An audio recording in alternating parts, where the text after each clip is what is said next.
నీవు దేవుని దృష్టికి దోషి అయిపోయావా? కానీ దేవుని దృష్టికి యోగ్యమైన వానిగా ఉంటే దేవునికి స్తోత్రం. హల్లెలూయా. అటువంటి శత్రువు యొక్క బాధ చేత వారు అణచబడుతున్నప్పుడు, వారు మిక్కిలి హీన దశకు వచ్చినప్పుడు యెహోవాకు మొరపెట్టిరి. దేవుని స్తోత్రం. ఎక్కడికి వచ్చేదానికి? హీన దశ. ఏ దశ అంటే ఏమైపోయారు? రాజులుగా ఉండేవారు. ఒకప్పుడు వారి ఇంట్లో 10 మంది పాలేరులు ఉండేవారు. ఇప్పుడు వారు పాలేరులు అయిపోయారు. ఒకప్పుడు ఏ లోటు లేకుండా ఉండేవారు. ఇప్పుడు వారు దాసులైపోయారు. ఒకప్పుడు 10 మందికి భోజనం పెట్టేవారు. ఇప్పుడు అడుక్కు తినే స్థాయికి. అప్పుడు మళ్ళీ ఎవరికి మొదలుపెట్టారంట అంటే అప్పుడు దాకా ఏం చేశారు? దేవుని దృష్టికి దోషులుగా. ప్రభునందు నాతో దేవుని ప్రియులారా, మనం ఈ రోజున ఎలా ఉన్నాం? ఎప్పటికైనా పోయింది ఏం లేదు. మనం తిరిగి ప్రార్థన చేద్దాం. దేవుని స్తోత్రం. ప్రార్థనే మన ఆయుధం అవ్వాలి. ప్రార్థననే మన జీవనం అవ్వాలి. దేవుని స్తోత్రం. ఈ రోజున ప్రార్థన అంటే పారిపోతుంది. ప్రార్థన అంటే ఒక ఆయన అంటాడు, మా భార్య బాగా ప్రార్థన చేసిద్దండి, నేను ఊరి మీద తిరుగుతాను. ఒక ఆవిడంటుంది, మా ఆయన బాగా ప్రార్థన చేస్తాడు, దేవుడు అంటే ఎంత బయట నేను ఊరి మీద తిరుగుతానండి. ప్రార్థన ఎవరు చేస్తే వాళ్ళే బాగుంటారు. ఊరి మీద తిరిగే వాళ్ళు ఎలాగుంటారు? ఏదో ఒక రోజున చెప్పండి, మేము ఉదయం ఒక ఫోన్ కాల్ అందుకుంటాం. అయ్యా మాకు సమాధి మీకు తెలియదా? నిన్న సోమరపాడు దగ్గర ఒక వ్యక్తిని ఏం చేశారు? ఆయన అడిగా వాళ్ళ స్నేహితులు, ఎందుకు అని అంటే ఎప్పుడో పాత గొడవలు అంట. ఏ గొడవ? కొత్తవి కదా. ఎప్పుడంట? ఎప్పుడో పాత గొడవలంట. అవి ఇంకా లోన్ పెట్టుకుని అవి పాత అయిపోయింది. కానీ ఇది కక్ష మాత్రం ఒంటరితనం చూశారు. ఏం చేశారు?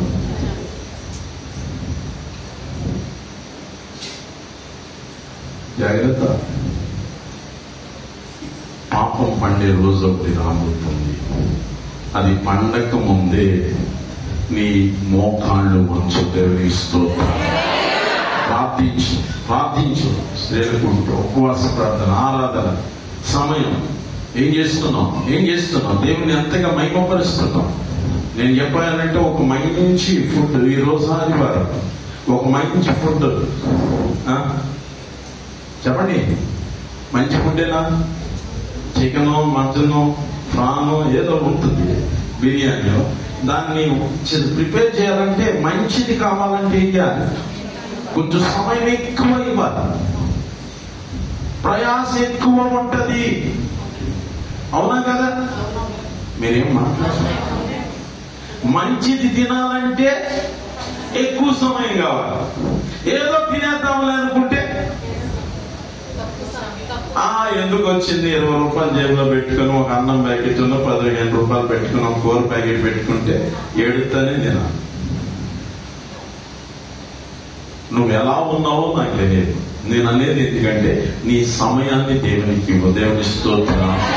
సమయలు 2వ గ్రంథం 23వ అధ్యాయం 11-12 వచనాలు చూస్తున్నప్పుడు, సమయలు 2వ గ్రంథం 23వ అధ్యాయం 11-12 వచనాలు.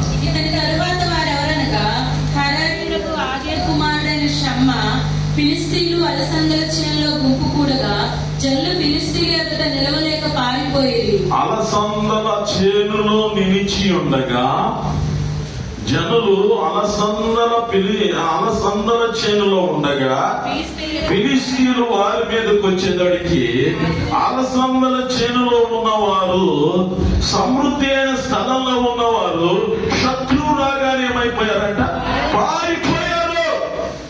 పారిపోయినప్పుడు షమ్మ షమ్మా అనే ఒక వ్యక్తి దేవుని కొరకు నిలవబడ్డాడు. దేవుని స్తోత్రం. ఈ రోజున నీ వీధిలో నీవు నిలవబడాలి, నీ ఇంటి కొరకు నీవు నిలవబడాలి, నశించిపోతే నీ దేశం కొరకు నీవు నిలవబడాలి. ఇక్కడ ప్రజలందరూ యెహోవాకు మొర్ర పెడుతున్నప్పుడు ఇశ్రాయేలీయులను వారి బాధలో నుండి విడిపించి తిరిగి వారికి పూర్వ స్థితిని ఇవ్వడానికి దేవుడు ఇప్పుడు ఎవరిని ఎన్నుకుంటున్నాడు? గిద్యోనుని ఎన్నుకున్నాడు. అక్కడ షమ్మాను ఎన్నుకున్నాడు, ఇక్కడ గిద్యోనుని ఎన్నుకుంటున్నాడు. దేవుని స్తోత్రం. ఈ రోజు నిన్ను నన్ను ఎన్నుకుంటున్నాడు. నీవు నేను దేవుని కొరకు నిలవబడతామా? నిలవబడాలంటే ఏం చేయాలి? నేను మళ్ళీ చెప్పాను, పచ్చం చేయాలి. ఏం చేయాలి? నిలవబడిన వ్యక్తి ఏం చేయాలి? మాట్లాడండి. ఏం పచ్చం? దేవుడేం తినే విషయంలో పచ్చం చేయమందా? నడిచే విషయంలో, ప్రవర్తన విషయంలో, నీ అలవాట్ల విషయంలో ఏం చేయాలి? మన పచ్చం ఏంటంటే ఇక్కడ మాత్రం పాట పాడాలి. మా గణతకు వరుడవు నీకే మెట్లు దిగుతుండగా మొదలెడతాం. ఇంకా కొన్ని ఇంటికి వెళ్ళాం కాదు, ఎక్కడ ఎక్కడ మెట్లు దిగుతుండగా మొదలెడతాం. చెల్లి దాన్ని చూసావా, ఆడిని చూసావా, దీన్ని చూసావా? ఏం మొదలెడతాం? ఏం మొదలెడతాం? ఏం మాట్లాడటం మొదలెడుతున్నాం? మీరేం మాట్లాడారు? చాలా మంది ఏం మాట్లాడుతున్నారు? ఈరోజు దేవుడు నాతో మాట్లాడాడు. ఈ రోజు నేను దేవుని సన్నిధి నుంచి వచ్చాను. ఈ రోజు నేను ప్రార్థిస్తున్నప్పుడు, ఈ రోజు వాక్యం వింటున్నప్పుడు నా రెండుగా నింపబడిచి ఏదో ఆత్మ శక్తి నా మీదకు వచ్చింది, నేను చూచానని చెప్పుకోవడం మానేశాం. అది ఎక్కడి నుండి కట్టింది అనుకున్నాం? అది ఎక్కడి నుండి పెట్టింది అనుకున్నాం? అది అని ఈ మాట్లాడుకోవడానికి ఓ దరిద్రం కొట్టు మందా. ఎంతకాలం దేవుడు నిన్ను నిలవబెట్టాడు? తన మహిమను నీకు ఇవ్వడానికి, నీ ద్వారా దేవుడు అద్భుతము చేయడానికి. దేవునికి స్తోత్రం. హల్లెలూయా, హల్లెలూయా. ఇక్కడ గిద్యోనుతో మాట్లాడు. గిద్యోన్ లే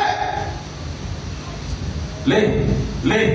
వాక్యం చెప్తుంది, యోహాను రాసిన మొదటి పత్రిక 5వ అధ్యాయం 4వ వచనం. దేవుని మూలముగా పుట్టిన వారందరూ లోకమును జయించుదురు. లోకమును జయించిన విజయము మన విశ్వాసము. దేవుని స్తోత్రం. మనము దేవుని యందు ఉన్న విశ్వాసులమైతే మనం ఏం చేస్తాం? లోకాన్ని, దేన్ని జయిస్తున్నామా? జయిస్తున్నామా? అది ఎంతమంది ఉన్నారు తెలుసా? ఇక్కడ నుండి నేను తర్వాత బయటికి వెళ్ళిన నాకే తాటాకులు కడతారు. నాకే కడుతున్నారంటే విశ్వాసానికి ఎంత కడతారు నాకే తెలియదు. ఈ రోజున తాటాకులు కట్టేవాళ్ళు ఎక్కువైపోతున్నారు. తాటాకులు కట్టడానికి దేవుడు మనం ఎన్నుకున్నాడు అనుకున్నారు చాలా మంది. వాళ్ళు లోక సంబంధులు, వాళ్ళు సాతాను సంబంధులు. తాటాకులు కట్టేవారు, కట్టిన తాటాకులు నింపేవారు దేవుని సంబంధులు. దేవుని స్తోత్రం. హల్లెలూయా. గొడవలు పెట్టేవారు లోక సంబంధులు, గొడవల్ని సద్దమని చేసేవారు దేవుని సంబంధులు. కుటుంబాలని నాశనం చేసేవారు సాతాను సంబంధులు, కుటుంబాన్ని. దేవుని స్తోత్రం. రోజు నా తప్పకుండా నిద్రపోయేటువంటి చేయండి, తప్పలేదు, నిద్రపోకండి. దేవుని స్తోత్రం. నేను గమనిస్తున్నా, వాళ్ళిద్దరు పోటీ మీద నిద్రపోతారు. ఇవాళ ఎదురు కూర్చొని నిద్రపోతున్నారు. దేవుని స్తోత్రం. నాకు కావాల్సిన నిద్రపోకుండా ఉండడం. మీరేం చేసిన వాక్యం మీద. దేవుని స్తోత్రం. దేవుడు మీ ఇద్దరిని దీవించును గాక. ఓ మార్పు. సంతోషం అండి.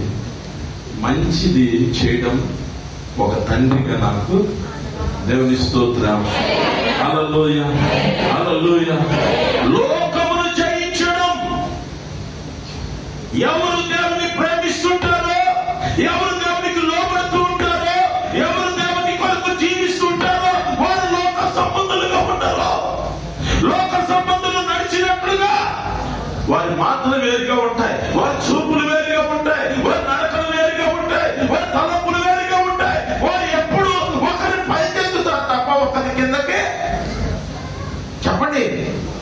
మాటలు ఎప్పుడు ఒకరిని పైకి తీసుకొచ్చేటట్లుగా ఉండాలి, ఒకరిని ఆదరించేటట్లుగా ఉండాలి, ఒకరికి మేలునిచ్చేటట్లుగా ఉండాలి, కానీ ఒకరిని పాడు చేసేటట్లుగా ఉండకూడదు. ఉన్నాయి అంటే మనం దేవుని పిల్లలమా సాతాను పిల్లలమా? మేం మాట్లాడి ఆటలు పాడితే మాత్రం దేవుని పిల్లలు అయిపోరు, ప్రార్థన చేస్తే దేవుని పిల్లలు అయిపోరు, వాక్యం చెప్తే దేవుని పిల్లలు అయిపోరు. యేసయ్యకే వాక్యం చెప్పింది సాతాను. నీకు నాకు చెప్తే గొప్ప ఏంటి? యేసయ్య వాక్యం చెప్పిందా ఏమైనా చెప్పిందా? సాతాను మాట్లాడిన కొటేషన్లన్నీ ఎక్కడికి? బైబిల్లోనియా తనలోనియా? అంటే ఇప్పుడు ఎవరికి చెప్పింది వాక్యం? సాతాను ఎంత గొప్పదో తెలుసా? నేను వాక్యం చెప్తున్నానంటే నా మాటలు ఎప్పుడు ఒక వ్యక్తిని ఏం చేయాలి? ఆదరించి పైకి నెత్తేగా ఉండాలి. దేవుని స్తోత్రం. బాధపడకు అక్క, బాధపడకు అన్న, బాధపడకు. ఇదిగో ఈ రోజు ఈ స్థితిలో ఉన్నాం, దేవుడు నిన్ను లేపబోతున్నాడు, దేవుడు నిన్ను దీవించబోతున్నాడు, దేవుడు నీ కుటుంబ పరిస్థితిని ఏం చేయబోతున్నాడు అని మాట్లాడాలి. మనమేం మాట్లాడుతున్నాం? అది ఇలాగా, ఇది ఇలాగా, అడిలాగా, ఇదిలా మచ్చలు ఎత్తుకోద్దు. ఏమెత్తుకోద్దు? సరి చేద్దాం. దేవుని స్తోత్రం. మన విశ్వాసాన్ని ఏం చేయాలి? క్రియారూపకంగా. దేవుని స్తోత్రం. గిద్యోని ఏం చేశాడు తెలుసా? అయా అక్కడ మాట్లాడుతున్నప్పుడు గిద్యోని చూడండి 11వ వచనండి. యెహోవా దూత వచ్చి అభిషేకుడైన యోవాషునకు కలిగిన ఒఫ్రాలోని మస్తకి వృక్షం కింద కూర్చుండెను. యోవాషు కుమారుడు గిద్యోను మిద్యానీయులకు మరుగైనట్లు గానుగ చాటున గోధుమను దొరకొట్టుచుండగా యెహోవా దూత అతనికి కనబడి, పరాక్రమము గల బలాఢ్యుడా, యెహోవా నీకు తోడై ఉన్నాడు అతనితో చెప్పగా, గిద్యోను చిత్తమున ఎరిగినవాడా, యెహోవా మాకు తోడై ఉండే నీడలా, యెహోవా మాకు తోడై ఉండే నీడలా ఇది ఎలాగో మాకు సంభవించెను? యెహోవా ఐగుప్తు నుండి మమ్మను రప్పించినని చెప్పుచు మా పితరులు మాకు వివరించిన ఆయన అద్భుత కార్యములన్నీ ప్రేమైపోయాయి. యెహోవా మమ్మల్ని విడిచిపెట్టి మిద్యానీయుల చేతికి మమ్మల్ని అప్పగించినని అతనితో చెప్పగా, అతడు యెహోవా అతని తట్టు తిరిగి బలము తెచ్చుకొని వెళ్ళు, మిద్యానీయుల చేతి నుండి ఇశ్రాయేలు రక్షింపుము, నిన్ను పంపిన వాడని నేనే. దేవుని స్తోత్రం. హల్లెలూయా, హల్లెలూయా. ఇతడు దేవుని యొక్క మాటలు మాట్లాడుతున్నప్పుడు అతడు మాట్లాడుతున్న మాట తనలో ఉన్న బలహీనతలన్నీ ఏమంటాడు? 15వ వచనంలో అతడు చిత్తగింపుము నా ఏలినవాడా, ఏది సహాయము చేత నీ ఇశ్రాయేలు రక్షింపగలను? నా కుటుంబము మనష్షే గోత్రములో ఎన్నికలేనిదే, నా పితరుల కుటుంబంలో నేను కనిష్ఠుడునై. దేవుడు ఒక వ్యక్తిని ఎన్నుకుంటున్నప్పుడు ఆ వ్యక్తి నేను బాగా జ్ఞానవంతుడిని కాబట్టి నన్ను ఎన్నుకున్నాడు, నేను అందరికంటే గొప్ప వ్యక్తినని గిద్యోను అంటున్నాడా? మీరేం మాట్లాడారు? నేను ఎన్నోసార్లు చెప్పాను, జ్ఞానులను సిగ్గుపరచడానికి దేవుడు నిన్ను చీ అంటున్నాడా? ఎవరైనా అని అంటున్నారా? అన్నయ్య ఒకరోజు నేను వీళ్ళని సిగ్గుపరచడానికి దేవుడు నిన్ను ఎన్నుకోబోతున్నాడు. హల్లెలూయా. ఎవరు అంటున్నారో వారి మాటలకు భయపడదు. నిన్ను చేసిన దేవుడు నిన్ను వాడుకోబోతున్నాడు. నిన్ను ఆయన చేతికి అప్పగించుకో. నిన్నెవరు శపించారో, నిన్నెవరు హింసించారో, నిన్నెవరు త్రోడనాడారో, నిన్నెన్నో తక్కువ చేసి మాట్లాడారో, ఒక రోజున వారే నీ ముందుకు వచ్చి అమ్మా అని సాగిలపడే రోజు రాబోతుంది. దేవుని స్తోత్రం. ఎప్పుడో తెలుసా? నిన్ను నీవు దేవునికి ఈ రోజున ఏదైనా చిన్న చేస్తే ఏమన్నారు మా వాళ్ళు? మనం ఏమనుకున్నాం? నేను తక్కువ, నాకు ఎన్ని డిగ్రీలు ఉన్నాయి తెలుసా? అందుకని నా డిగ్రీని ఎప్పుడు నేను రాసుకో. సదసద నేను వెళ్ళిన చోట వీటి చోట బిషప్ అని పెడుతున్నాను, కానీ నేను పెట్టుకుని వస్తాను. అది నా క్వాలిఫికేషన్ కాదు. నా క్వాలిఫికేషన్ ఏంటో తెలుసా? దేవుని సేవకుడు. దేవుని స్తోత్రం. హల్లెలూయా, హల్లెలూయా. నా క్వాలిఫికేషన్ ఏంటి? ఇక్కడ ఏమంటున్నాడు? అయ్యా, నేను ఎంతటి వాడు, నా గోత్రం ఎలాంటిది, నేను ఎలాంటి వాడును, నీవు నన్ను వాడుకుంటానన్నావే, నన్ను వాడేసుకో, నేను అది నేను ఇది అంటున్నా. ఈరోజు నేను చేస్తున్నాను. తగ్గించుకోరా బాబు అంటే ప్రార్థనలో తగ్గించుకుంటావు, పక్కన వాళ్ళ దగ్గర మాటల్లో అది నన్ను అంటారా? వాళ్ళ పాట నాకు పాట ఇవ్వకుండా చెప్పండి, ఏమి ఇవ్వకుండా అనుకున్నావా? ఏమి ఇవ్వకుండా ఆమెకి ఎత్తాడా, వీళ్ళకి ఎత్తాడా, వీళ్ళకి ఎత్తాడా? నేను భలే సంతోషం. రోజు ఎక్కువైంది నాకు పాడేదాన్ని. కానీ ఒక్క మంచి పని చేయండి, పాడడం గొప్ప కాదు, నీ పాట నలుగురిని బలహీనులను బలపరచాలి. దానికి నువ్వేం చేయమంటున్నాను? ఒక పాట విను. ఏం పాట? దాన్ని నువ్వు ఇప్పుడు అందరికి ఫోన్స్ ఉన్నాయి, ఫోన్స్ లో ఆ పాట కొట్టుకుంటే ఎలా పాడుతున్నారో చూస్తావు. ఆ పాటను పాడడానికి నేర్చుకుంటూ ప్రార్థన చేస్తూ, దేవా నేను పాడుతుండగా ఎండిన ఎముకలు జీవముతో నింపబడాలి. దేవుని స్తోత్రం. హల్లెలూయా, హల్లెలూయా, హల్లెలూయా. ఏం నింపబడాలి?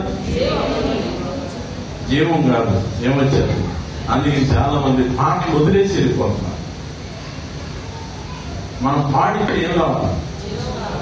దేవుని స్తోత్రం. హల్లెలూయా.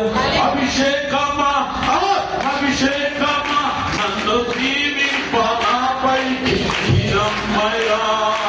అభిషేకమా, అభిషేకమా, నన్ను దీవింపనాపై నీరమ్మయ్యా.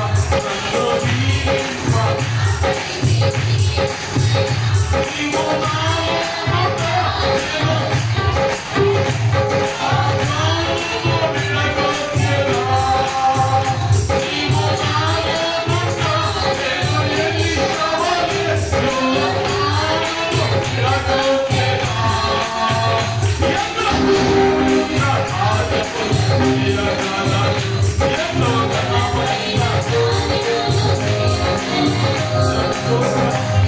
మళ్ళీ నోరు దాచేశారు. వచ్చిన పాటేగా నోరు ఉందా? నీ నోరు నెప్పెట్టినట్లు నోరు లేదు. నీ నోరు ఎంత పెద్ద నోరో నాకు తెలుసు. అంటే నోరు అంటే ఇది తెరవడం కాదు, దానిలో ఉన్న శబ్దం ఎంత గొప్పదో నాకు తెలుసు. దాని ఆటికి వాడే కొరకు దేని కొరకు వాడదాం? దేవుని స్తోత్రం. హల్లెలూయా, హల్లెలూయా. ఒకసారి పాడదాం. నీవు నాలో ఉన్నా,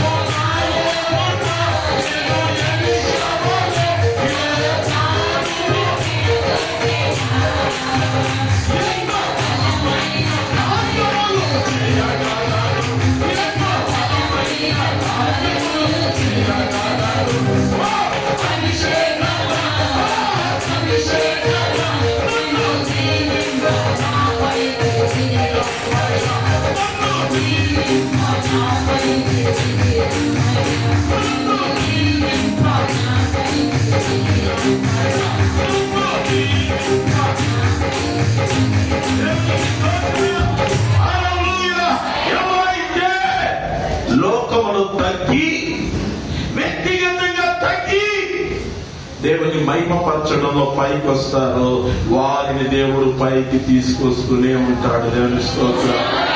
2 రోజులు వాడుకొని పక్కనెట్టేవాడు కాదు, 2 వారాలు వాడుకొని పక్కనెట్టేవాడు కాదు, 2 నెలలు వాడుకొని పక్కనెట్టేవాడు. చెప్పండి, రోజుకి ఏం చేస్తాడు? కానీ పక్కన అంటున్నాడంటే అర్థం ఏంటి? 2 రోజులు లేదని చెప్తే మనం ఏమైపోతున్నాం?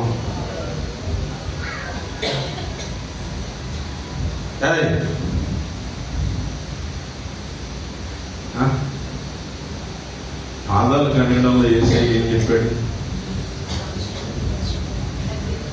కడగడం మీరు చూస్తారు కానీ అక్కడ ఏముందో తెలుసా? నన్ను తండ్రి అని పిలుస్తున్నది, నన్ను యజమాని అని పిలుస్తున్నది. నేను మీ పాదములు కడిగితే మీరు ఒకరి పాదములు ఒకరు అంటే అర్థం ఏంటి? ఈరోజు నేను ఏం చేస్తున్నాం? అందుకని వాక్యం చెప్తాంది, నిన్ను నీవు తగ్గించుకుంటే దేవుని స్తోత్రం. 1:29 అంటాడు, 1 కొరింథీ 1:29 లోకములో బలవంతులైన వారిని సిగ్గుపరచడానికి శరీరం దేవుని అతిశయింపకుండునట్లు ఏ శరీరియు దేవుని ఎదుట అతిశయింపు ఏంటండి? ఏ శరీరి దేవుని దగ్గర ఏం చేయకూడదంట? నేను గొప్ప, నేను అది, మా తాతలు, మా ముత్తాతలు, మా బల, మా జిల, ఏ శరీరియు దేవుని ఎదుట అతిశయింపకుండునట్లు, దేవుని దగ్గర అతిశయింపకుండునట్లు సిగ్గుపరచుటకు ఏంటండి? నువ్వు అతిశయించావా? నేను సిగ్గుపరచడానికి దేవుడు ఏం చేస్తాడు? చాలా మంది